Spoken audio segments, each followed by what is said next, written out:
Hello everybody, my name is Katya and welcome to my channel. Now on this channel I strive to talk about political issues and issues around the world that I feel are ignored, pushed away, or are not covered enough. Now what I mean by this is whenever you're online there are often echo chambers, and while I think that it's perfectly fine to have a community where you are surrounded by people who share similar beliefs, there's nothing wrong with that inherently, it can cause you to hyper focus on something that is discussed a lot, and it can cause you to sort of disregard issues that have a larger impact than you and a lot of other people are even aware of. And the first topic I would like to cover today is geography. Now, geography is something that used to be taught in schools quite frequently in the early 20th century and 19th century.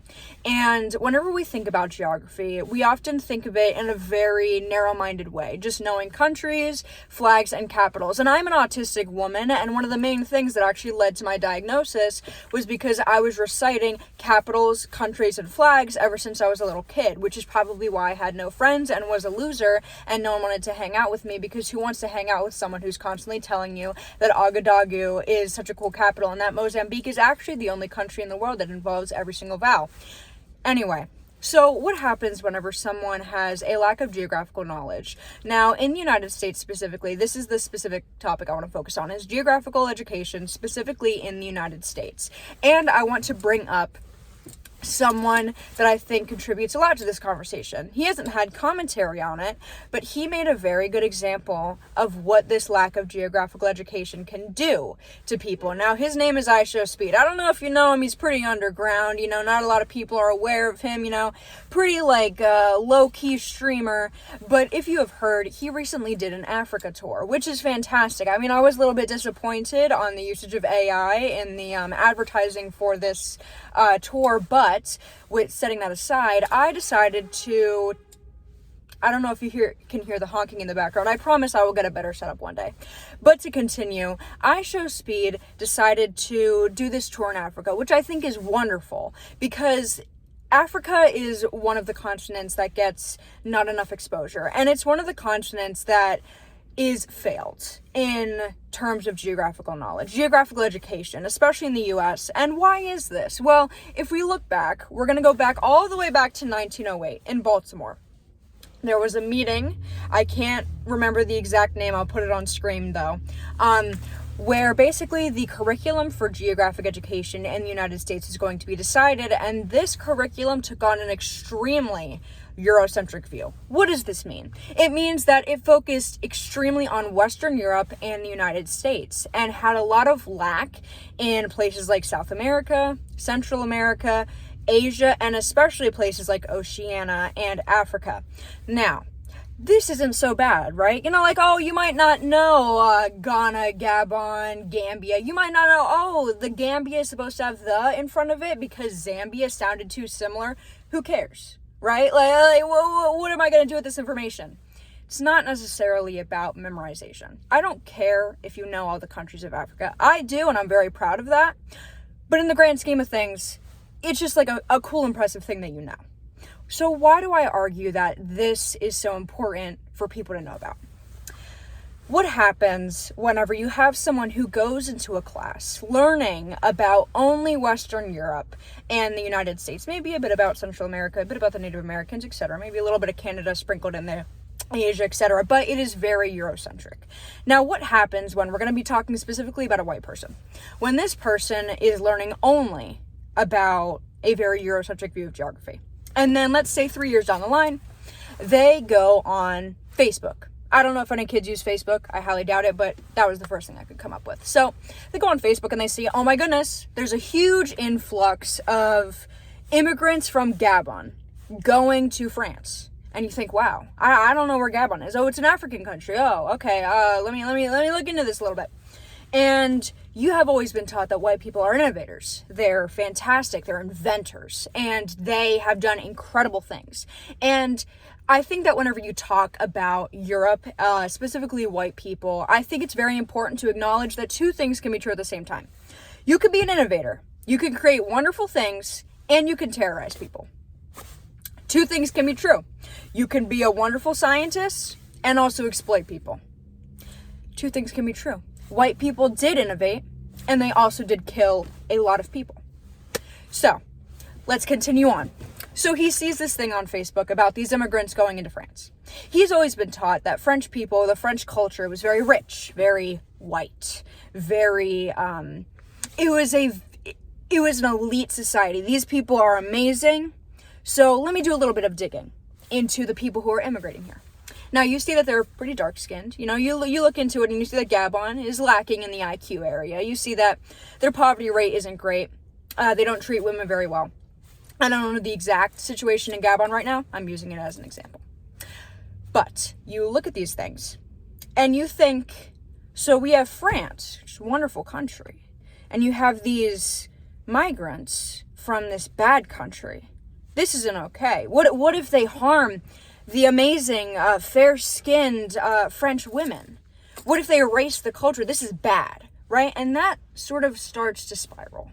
It's a snowball that gets bigger and bigger, and this is a factor that is pretty ignored when it comes to the alt-right pipeline, which is a big issue. And I think that with Red Pill and Men and the manosphere specifically, the alt-right pipeline is very dangerous, but I think this is one, portion of it that is often ignored. And especially when you look at some of the advertisements that have been pushed over the years, right? I don't think there's anything wrong with a charity, with giving to people in need. But whenever you combine a lack of knowledge of a place like Africa, and you are 10 years old and you see an advertisement of these dark-skinned, malnourished, and I am saying dark-skinned because it is relevant, because colorism is a real thing, and I think that often whenever people picture places like Africa, dark skin is what comes to mind, and that's why I'm bringing it up, because it is that deep. And you're seeing advertisements of these people who are just so malnourished and sickly. You're thinking, oh my God, their parents must not care for them. Oh my God, this poor woman, she's been assaulted. This is horrible. What's going on? And you think, wow, the United States, us Western countries, we are so generous. We're giving these people our money. Wow, we're just so great. So why are they coming into our countries? If their country is so bad, why are they coming into our countries? And I'm going to use a very specific example. Why are Somalians coming over here? I have heard this argument recited time after time. The Somalians, they hate their women. They're horrible. They're rapists. And you know what they're going to do? They're going to come into Minneapolis and they're going to terrorize the community. Now, is fraud a real thing? Of course it is. Of course. Fraud is a completely real thing. But fun fact, I don't know if you know this, a lot of people do fraud. It happens. A lot of people do fraud.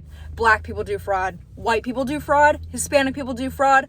Fraud is universal. We're connected by our love of fraud. I'm kidding, obviously, but it is true. Crime happens in every single community. It does not matter. Okay? And whenever you put a label on Somalians, which are a very small percentage of the United States, and if you look at the grand scheme of things, have committed a small percentage of the fraud committed in the US. Now, is it racist to point out that a certain community may be doing fraud more than others? Not necessarily. But if you call out this fraud and associate it with their ethnic background, that's where it becomes bad. It's different than saying, oh my goodness, the Somalian community has been doing fraud. That's fucked up.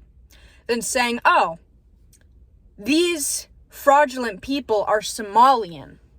These Somalis are the problem. They're the ones doing the fraud. They're the problem. It's Somalians. Only Somalians. They're the problem. We need to get rid of them. Okay? And this also comes from the fact, I would compel you, if you are one of these people who believe that Somalians are so horrible, I would love for you to point out Somalia on a map for me. If you can, that's great. Can you tell me a little bit about why their country is struggling? Maybe a bit about any of their native tribes? Anything about their history? You probably can't. I can't really either. Because I didn't learn about Somalia, and I strive to learn about all the countries, and I can't really hyper-focus on one at a time. And this is the problem.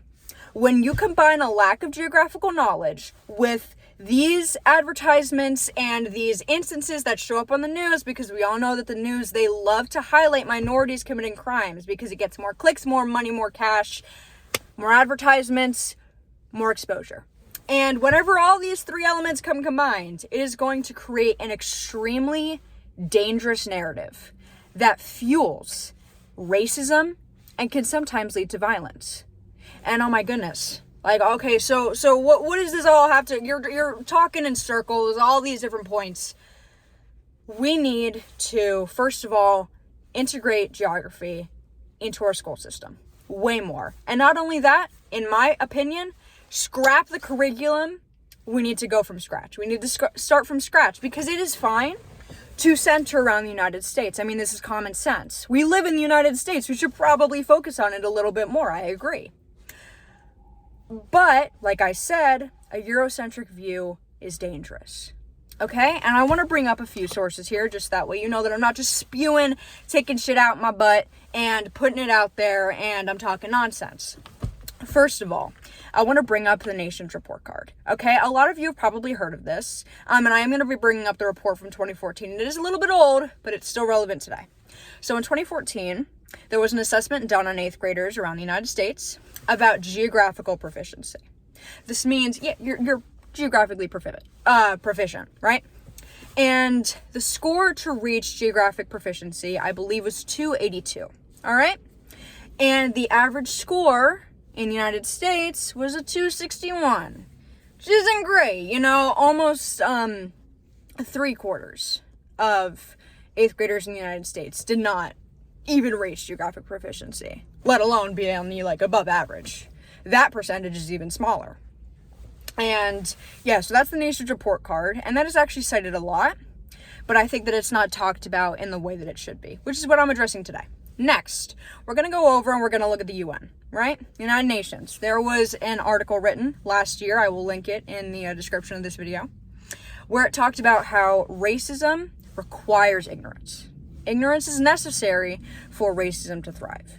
Okay? And I believe, this is just my personal world belief, that racism is somewhat inherent, especially in the United States, that I'm racist.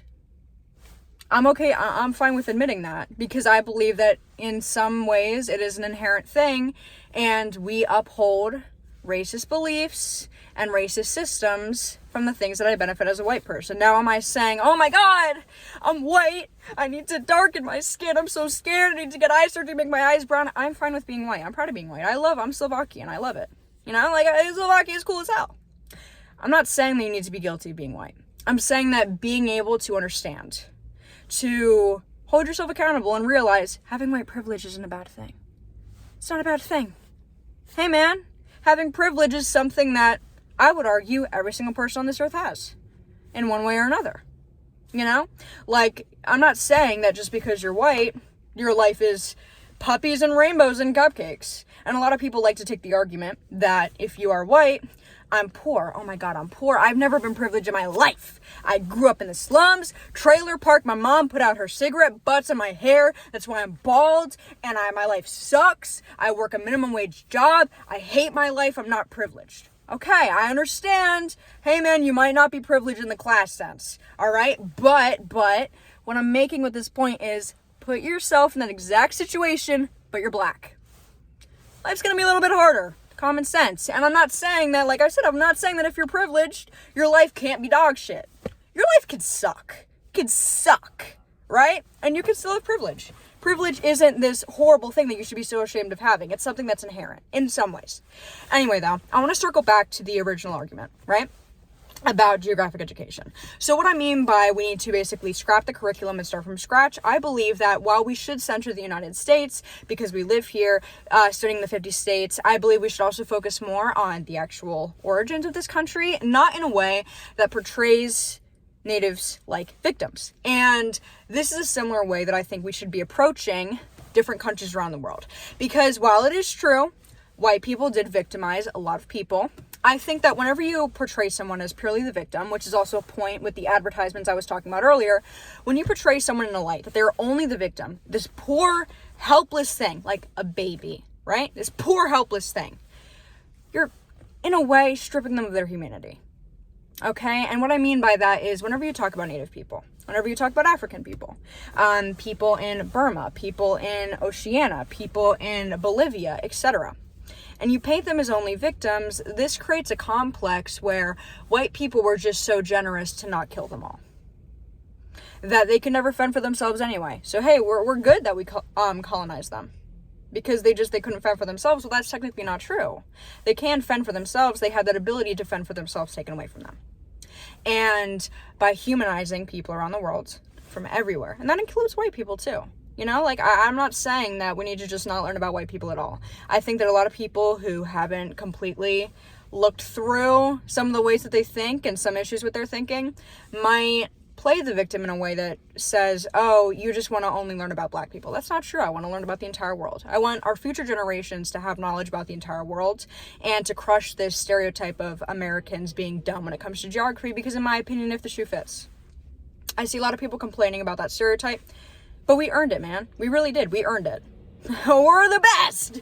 The United States is the best, right? We're the best. We're top at everything, even when it comes to fucking stupidity, right? But what I'm saying is we need to be able to center the geographical education around the United States and look at all the different nations around the world in an equal light, where it puts people around the world in the same shoes as you. You could have been that African kid, and you would probably think the same that you are today. You would want to leave. I mean, come on, man. Like, whenever people talk about these Somalians, if you're born in Somalia and you are saying that it's this shithole country, as Trump said, these shithole countries, wouldn't you want to leave? That's the human experience. Not being satisfied with what you have and reaching out and wanting to get more. That's the human experience. So my conclusion, and what I meant by, I did briefly mention Speed, and my point with him was that people were responding to his announcement in a way that showed their geographic ignorance, and still thought, for example, that if you got bit by a mosquito in Africa, you're going to get Ebola, or that they live in huts, or that they don't have any drinking water. And these stereotypes still flourish. And I want to combat those stereotypes harshly by teaching our future generations about the entire world and helping to make white supremacy and racism, because I don't think it's ever going to go away, making it so that way racism and white supremacy have a much harder time taking grasp of people's beliefs, ideologies, making them think in skewed ways.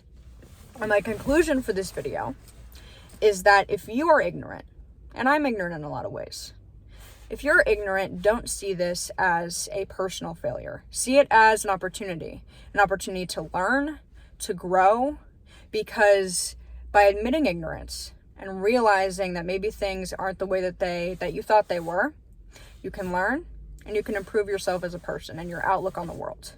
And that's my conclusion for this video. I hope you enjoyed me rambling. And this is going to be my first video on this channel. And I hope everyone has a wonderful day. And remember, like I mentioned in the beginning, I don't know if I mentioned this in the beginning of the video. Remember, Gambia. It's not Gambia, it's the Gambia. Because Zambia and Gambia are two different countries, and they don't want to get confused. So when you say the Gambia, make sure to put the in front of it. It's part of the country name. Have a good one.